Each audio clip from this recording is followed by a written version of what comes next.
L'extrait numéro 2 commence de Il était une fois jusqu'à son trésor. Et donc là, on arrive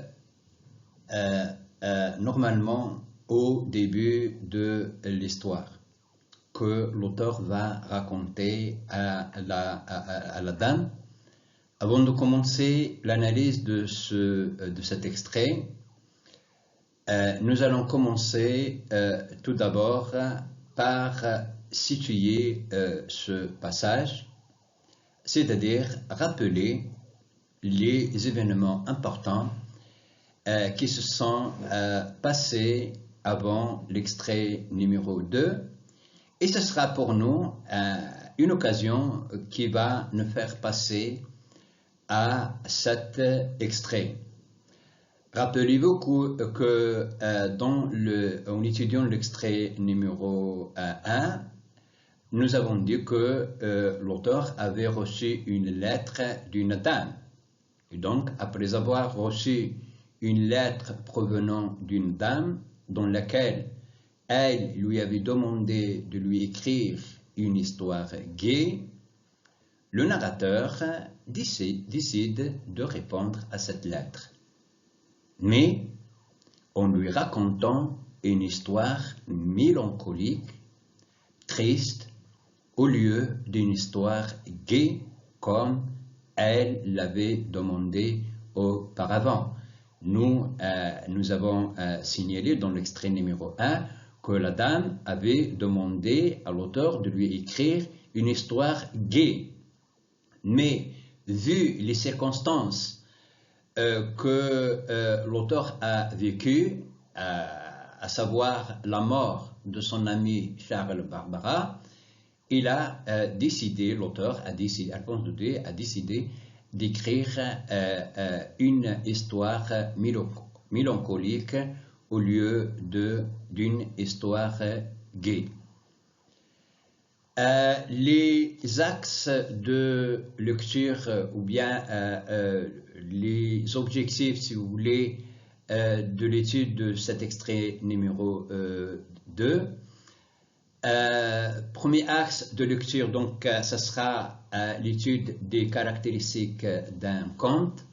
Et donc, ce deuxième extrait nous donne l'occasion de parler des caractéristiques d'un conte. Donc, ça, c'est le premier point, premier axe. Deuxième axe, c'est, on va dégager à partir de cet extrait les caractéristiques d'un héros fantastique.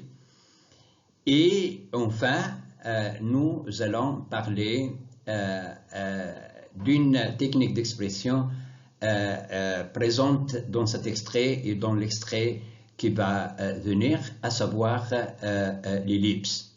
Et donc voilà, si vous voulez, les axes de lecture. Numéro 1, les caractéristiques d'un conte. Numéro 2, le héros tragique. Et numéro 3, c'est ce qu'on appelle l'ellipse que nous allons parler tout à l'heure. Pour commencer l'histoire, il est conseillé donc d'avoir le document, l'histoire, la légende de l'homme à la cervelle d'or devant vous, pour souligner les mots, les idées importantes dont nous avons besoin pour analyser cet extrait. Et donc l'extrait commence je lis quelques passages tout simplement. L'extrait commence par « Il était une fois un homme », c'est-à-dire les mêmes idées s'il vous plaît, les mêmes idées que nous avons notées dans la présentation de l'œuvre. Ce sont les mêmes idées. Il était une fois, donc ça c'est le début de l'histoire, il était une fois un homme qui avait une cervelle d'or. Oui, madame, une cervelle d'or, une cervelle tout en or. Lorsqu'il vint au monde, c'est-à-dire lorsqu'il est né, enfant, lorsqu'il vint au monde, les médecins pensaient que cet enfant ne vivrait pas, tant sa tête était lourde et son crâne démesuré. Et il vécut cependant et grandit. Je saute quelques lignes. comme on fait en classe, et il tombait souvent, donc à cause de cette déformation qu'on pourra qualifier, c'est-à-dire grosse tête, c'est-à-dire la tête démesurée. Donc à cause de ces défauts, si vous voulez, cet enfant tombait souvent comme le narrateur. Un jour, donc, il est tombé, mais à la surprise donc de ses parents, en le relevant, on ne lui trouva qu'une légère blessure avec 2 ou 3 gouttelettes d'or caillées dans ses cheveux blancs, ainsi que les parents apprirent que leur enfant avait une cervelle d'or. Donc ça, si vous voulez, c'est les circonstances qui ont aidé les parents à découvrir que leur enfant a une cervelle d'or. Donc il est tombé après sa chute, il est tombé souvent comme on dit dans le texte. Un jour, après être tombé, et les parents avaient découvert que leur enfant avait une cervelle d'or. Bien sûr, la nouvelle reste secrète. On ne laisse même pas sortir dehors de peur d'être volé par les autres. Et donc ça, si vous voulez, la situation. Et donc nous avons ici quoi? La naissance de l'enfant et la découverte de ses parents que leur enfant avait une cervelle d'or. À 18 ans seulement, ses parents lui révélèrent le don monstrueux qu'il tenait de destin, et comme ils l'avaient élevé et nourri jusqu'à là, ils lui demandèrent en retour un peu de son or. L'enfant n'hésita pas, sur l'heure même.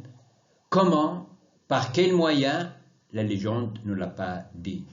Il s'arrache du crâne un morceau d'or passif, un morceau gros comme une noix, qu'il jeta fièrement sur les genoux de sa mère, puis, tout ébloui des richesses qu'il portait dans la tête, fou de désir, ivre de sa puissance, il quitta la maison paternelle et s'en alla par le monde en gaspillant son trésor.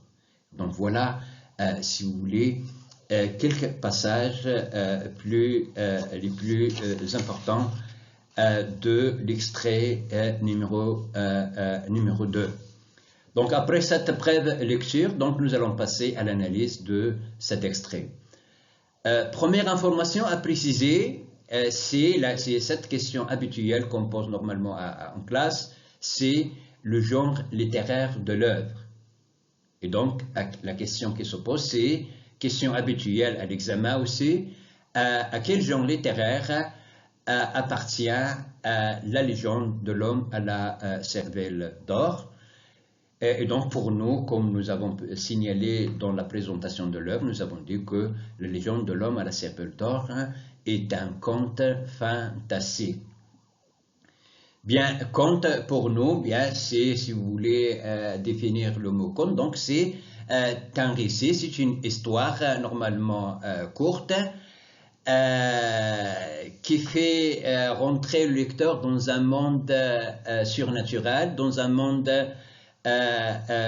différent, déroutant de notre monde réel, et dont on tire une ou plusieurs leçons à la fin. Donc un conte, c'est une histoire imaginaire qui met le lecteur dans un monde déroutant, dans un monde surnaturel, dans un monde fantastique, comme on verra dans cette histoire, et dont on tire une ou plusieurs leçons à la fin de l'histoire. Le conte, j'ai ajouté qu'il y a plusieurs genres de contes. Il y a ce qu'on appelle conte de fées. Il y a conte de fées, c'est-à-dire que le personnage principal, c'est une fille, rappelez-vous, au conte Le Petit Chaperon Rouge. Le Petit Chaperon Rouge, c'est un conte de fées. C'est-à-dire que le personnage principal, c'est une jeune fille qui s'appelle Le Petit Chaperon Rouge. Il y a aussi autre genre de contes, comme contes fantastiques, comme c'est le cas avec La Légende de l'Homme à la cervelle d'or. Il y a aussi contes merveilleux. Il y a aussi contes fantastiques. Je pense par exemple à Voltaire avec son conte philosophique Candide ou l'optimisme, que vous aurez l'occasion d'étudier l'année prochaine, Inch'Allah, si le programme ne change pas. Il y a aussi le conte satirique, il y a conte noir, et donc voilà, si vous voulez, quelques genres de contes. Nous, ici, nous sommes en phase, nous allons étudier un conte fantastique, et bien sûr, nous allons démontrer pourquoi c'est un conte fantastique. Qu'est-ce qui montre donc que La Légende de l'Homme à la cervelle d'or est un conte fantastique? Ce que j'ai appelé les caractéristiques d'un conte. Bien sûr, là, ce qu'on va parler des caractéristiques d'un conte d'une manière générale, des contes classiques d'une manière générale, mais on va se baser bien sûr sur le texte parce que ce texte présente un très bon exemple pour étudier les caractéristiques d'un conte. C'est-à-dire on va trouver presque toutes les caractéristiques des contes classiques dans cette histoire. Et donc, quels sont les éléments qui montrent que cette histoire est un conte fantastique? Numéro 1, il y a cette formule d'ouverture. Il était une fois. Donc, l'histoire commence par « il était une fois ». Et donc, « il était une fois », c'est une formule d'ouverture habituelle avec laquelle on commence généralement un conte. Soit on dit « il était une fois », ou bien on utilise l'auxiliaire « avoir », « il y avait une fois », soit on dit « il y a bien longtemps ». Bien, toutes ces expressions sont donc des formules avec lesquelles débute un conte. Et donc la présence de mots, de l'expression « il était une fois » au début de l'histoire signifie automatiquement que nous allons lire, que nous allons étudier un conte, bien sûr, un conte fantastique. Voilà, première caractéristique d'un conte. C'est-à-dire que conte commence par cette expression « il était une fois » ou bien « il y avait une fois » ou bien « il y a bien longtemps » ou bien autre expression. Là, ce sont donc les expressions habituelles avec lesquelles on commence un conte. Deuxième caractéristique de ce conte et aussi d'autres contes, c'est le cadre temporel, c'est-à-dire le temps. Et donc pour nous, le temps, quels sont les indicateurs du temps présent dans ce deuxième extrait? Il était une fois, et donc il était une fois, c'est en même temps une expression habituelle avec laquelle on commence un conte et aussi un indicateur du temps. Donc dans ce extrait numéro 2, je relève deux indicateurs temporels. Le premier indicateur, c'est « il était une fois » et le deuxième indicateur, c'est « un jour ». Donc deux expressions du temps, « il était une fois » et « un jour ». Donc ça, c'est le cadre temporel, le temps de l'action, le temps des événements. Deuxième point, ou bien troisième point, ou bien troisième caractéristique, c'est le cadre spatial, le lieu de l'action. Et donc le lieu de l'action, c'est évoqué dans ce deuxième extrait. C'est la maison paternelle, la maison de la famille du narrateur. Et d'ailleurs, il n'y a pas beaucoup de lieux, comme il n'y a pas beaucoup de personnages il n'y a pas aussi beaucoup de lieux. Et là aussi, ce sont donc des caractéristiques des contes classiques. Le nombre de personnages est restreint et aussi les lieux sont restreints. Bien, quels sont les lieux évoqués dans l'histoire? Dans l'extrait numéro 2, il y a la maison paternelle et par la suite, vers la fin de l'histoire, il y a l'évocation d'une boutique où l'homme à la cervelle d'or va acheter une bottine pour sa femme déjà morte. Et donc, deux lieux sont évoqués dans l'histoire et ils sont seulement évoqués de loin et ils ne sont pas décrits. Et donc, le lieu évoqué dans ce deuxième extrait, c'est la maison paternelle. Deuxième point, ou bien autre caractéristique de ce conte fantastique, c'est bien après les lieux et le cadre spatial et le cadre temporel. J'ai ajouté à la suite comme remarque concernant le lieu et le temps, j'ai ajouté comme remarque que les lieux et l'époque sont indéfinis. C'est-à-dire on ne peut pas localiser cette histoire dans un lieu précis. Une maison, c'est vrai, mais la maison se trouve où? Et donc c'est un lieu qui n'est pas précis, c'est un lieu qui n'est pas déterminé. Et aussi, on ne peut pas localiser cette histoire à un moment déterminé. Et donc, le lieu, le cadre spatial et le cadre temporel sont indéfinis, sont indéterminés. Et là, ce sont aussi les caractéristiques d'un conte. Normalement, le cadre spatial et le cadre temporel sont indéfinis. On ne peut pas localiser l'histoire dans un lieu précis, oui, à un moment déterminé. Si, par exemple, la boîte à merveille, les événements de la boîte à merveille se passent à Fès, dans la Médina de Fès, ici, avec la légende de l'homme à la cervelle d'or, on ne peut pas dire que cette histoire se passe dans tel lieu, dans telle ville, dans tel pays. Peut-être c'est en France, peut-être, mais l'histoire peut se passer ailleurs. Donc voilà l'indétermination de lieu et du temps caractéristique d'un conte classique. Donc après le lieu, après la formule, au début, il était une fois, après le cadre spatial, après le cadre temporel, on arrive aux personnages de l'histoire et leurs relations. Donc le point suivant que nous allons traiter, c'est les personnages de cet extrait et leurs relations. Et donc les personnages de cet extrait sont un homme, donc il était une fois un homme, il y a aussi ses parents et il y a l'évocation des médecins.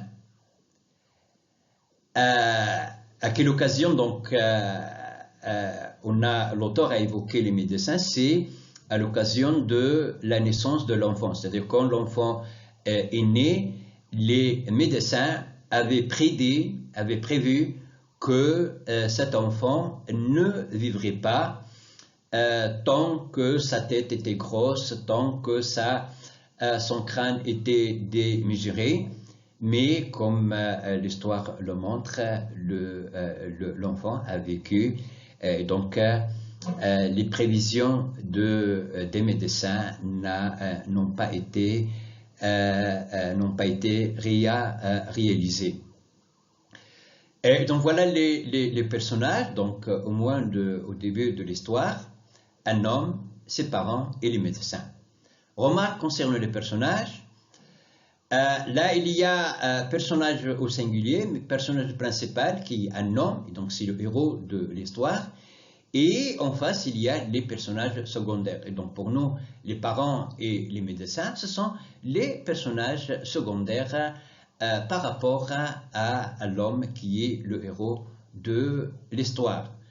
Ça, c'est la première remarque, personnage principal et personnage secondaire. Deuxième remarque, c'est que tous ces personnages et autres que nous allons rencontrer par la suite sont anonymes, un nom. C'est-à-dire qu'aucun de ces personnages ne porte un nom propre. Et ça, c'est, si vous voulez, ce sont les caractéristiques des personnages des contes, ou bien les personnages fantastiques. C'est-à-dire, normalement, les personnages des contes sont désignés non pas par des noms propres, mais par des surnoms. Par des surnoms qui caractérisent parfois soit un trait physique, soit un vêtement, soit une fonction sociale, soit une situation familiale, quand je dis veuve par exemple, quand je dis orphelin, donc ça c'est la situation familiale.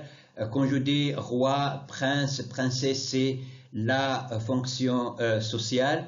Quand je dis vêtements, je pense par exemple au conte que nous avons signalé tout à l'heure, le petit chaperon rouge. Donc il n'a pas le nom c'est le petit chaperon rouge parce qu'il porte un bonnet à la tête. Et donc normalement, les personnages des contes sont désignés par des surnoms. Et donc pour nous, c'est un nom, le personnage principal de l'histoire, c'est un nom anonyme. Il y a un portrait, il a le crâne qui est démesuré, il a une grosse tête, il tombait souvent, comme on dit dans nos textes, et aussi il possède une cervelle d'or. La conclusion, c'est que c'est un homme anonyme, le personnage principal, c'est un homme anonyme, et aussi c'est un homme, c'est un héros fantastique.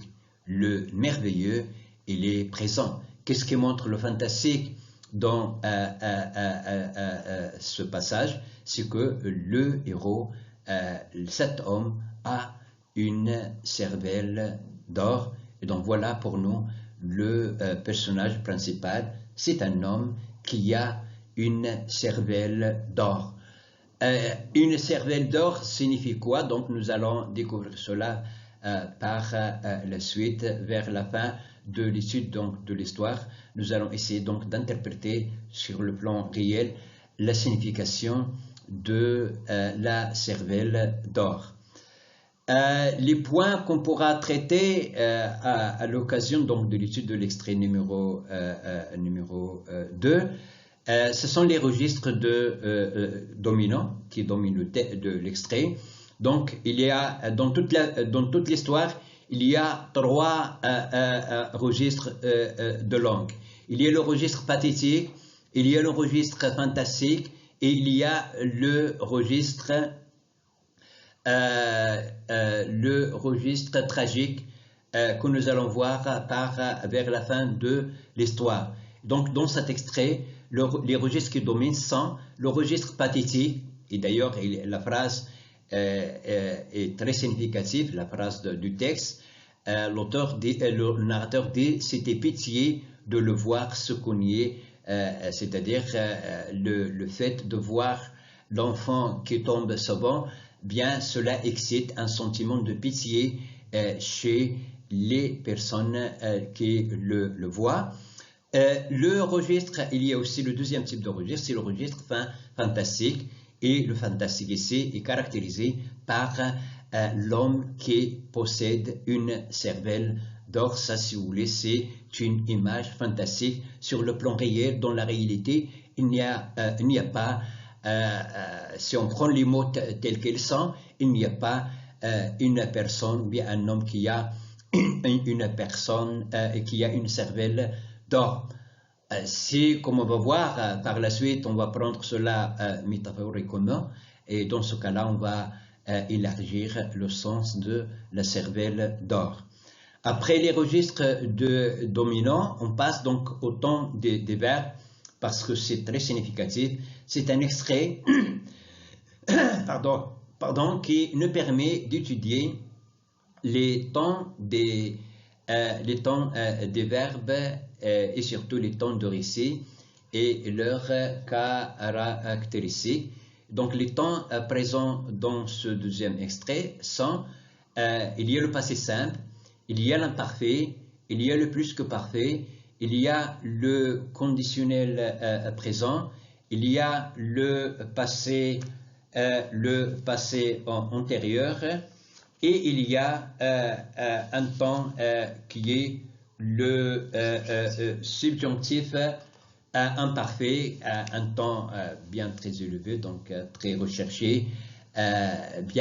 Voilà, si vous voulez, les temps qui existent. Donc pour nous, les temps qui existent dans cet extrait sont le passé simple, l'imparfait, le plus que parfait, le conditionnel présent et le passé antérieur. Ce sont les temps de récit. Comme je dis, c'est l'extrait numéro 2, un très bon exemple pour étudier les temps de récit et leurs valeurs aspectuelles. Le point suivant, bien qui mérite peut-être un signal, c'est les étapes de l'histoire. Donc pour nous, les étapes de l'histoire, c'est deux étapes. Il y a la naissance, donc nous avons la naissance de l'enfant, et après la naissance, c'est le départ de l'enfant. Le départ de l'enfant quand il a découvert qu'il a une cervelle d'or. Et ce sont donc les deux étapes. Donc deux étapes à retenir au début de cette histoire, c'est la naissance de l'enfant et le départ de l'enfant à l'âge de 18 ans, après avoir donné quelques pièces d'or à ses parents. Remarque concernant les étapes de l'histoire, c'est que entre la naissance et 18 ans, la naissance donc, c'est la naissance, et 18 ans c'est le départ de l'enfant, nous, lecteurs, nous ne savons rien de cette étape. Quelle étape? L'étape de la naissance jusqu'à 18 ans. Et donc l'auteur ici, qu'est-ce qu'il a fait? Il a sauté beaucoup d'années. Nous, en tant que lecteurs, nous ne savons rien de cette étape. Et donc l'auteur a passé plusieurs années, et cela s'appelle dans la terminologie des outils d'analyse, on appelle cela l'ellipse. Et donc là, l'auteur a fait une ellipse narrative. L'ellipse, cela veut dire que l'auteur passe sous silence une période plus ou moins longue de l'histoire. Et donc, c'est une ellipse. Là, il y a un exemple d'ellipse. Vers la fin de l'histoire, on va découvrir aussi un autre exemple de l'ellipse. Et donc, garder le mot ellipse, c'est un mot important à l'occasion de l'étude de ce deuxième extrait. Et donc, faire l'ellipse, c'est-à-dire que l'auteur a sauté plusieurs années de la vie de cet homme. L'auteur a fait l'ellipse aussi de nom. Il n'a pas signalé le nom de cet homme. Donc voilà, bien sûr, il y a d'autres points qu'on pourra ajouter concernant les types de discours, à savoir le discours direct, le discours indirect, très présent dans l'extrait. Les figures de style que nous allons étudier par la suite, aussi, ils sont présentes dans l'œuvre. Mais pour cette séance, moi je pense que c'est suffisant pour cet extrait numéro 2. Je termine mon intervention avec un petit résumé de l'extrait numéro 2. Et pour nous, comme je dis, l'extrait numéro 2, c'est le début véritable donc, de l'histoire racontée. Et donc, le résumé de ce deuxième extrait, c'est que l'histoire commence par la présentation du personnage principal, Donc nous avons vu cela. C'est un homme anonyme qui possède une cervelle d'or. Enfant, c'est-à-dire quand il était enfant, il ignorait la composition de son étrange cerveau. C'est-à-dire il ne savait pas qu'il possédait une cervelle d'or. Ses parents ne lui apprennent la nouvelle qu'à l'âge de 18 ans. Il quitte alors le domicile familial après avoir donné quelques pièces d'or à ses parents, puis s'employa à dépenser son or sans compter. Voilà, si vous voulez, l'analyse, l'étude et l'analyse de l'extrait numéro 2. Nous allons poursuivre l'étude de l'œuvre en abordant le dernier extrait qui fera l'objet des prochaines séances, Inch'Allah. Merci pour votre attention et à la prochaine fois. Merci encore une fois.